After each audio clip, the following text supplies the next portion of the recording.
Hello friends, this video we are going to learn how we can send and receive emails through Python. So here I'm adding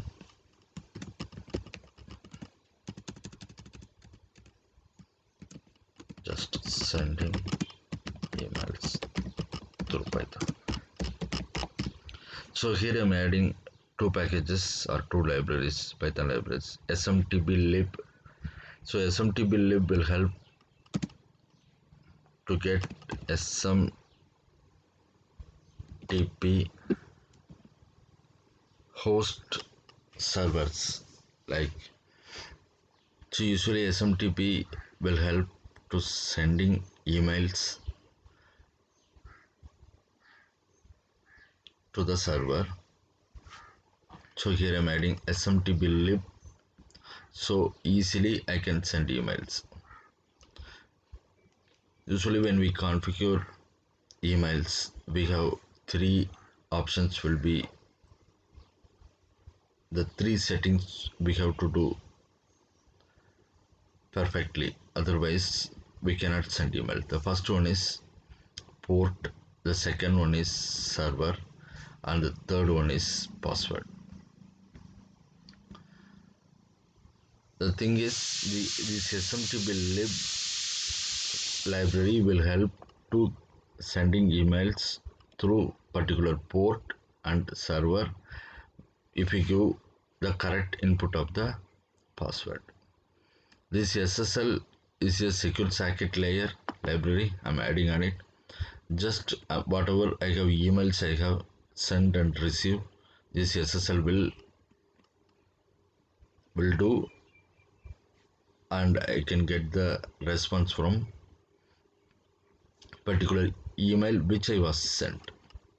Here you can see the port, SMTP server. You have to set for Google. We have some different SMTPs. Gmail, we have some different SMTP server. Now I'm adding Gmail server, smtp.gmail.com.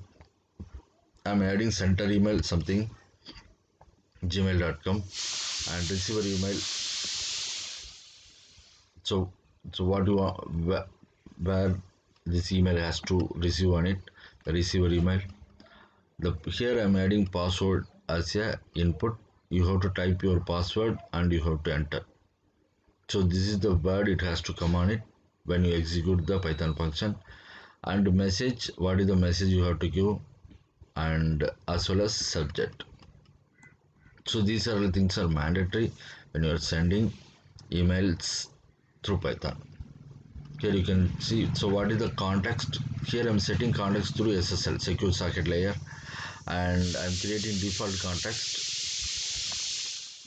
So when we are having RPA tools, these background settings will be done by RPA team, and we have to pass only port, server, and user ID password. But here, instead of that, in Python we are taking SSL, secure socket layer, to create default context.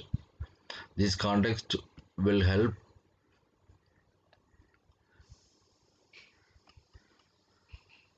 to moving again with port and server with particular ACLO and login and sender email. So these are all the details I'm taking from SSL context. Here you can see the ECLO is nothing but that host name. So what is the host name to send for this particular command defaults to FQDN to the localhost. Actually, this ECLO command will help to send host details as well as SMTP server details to the particular context. The context we already created, and the server login you have setting as your center email as a user ID, and password as your input password as your password. And once you are getting the center email and you are passing center email, this is your login.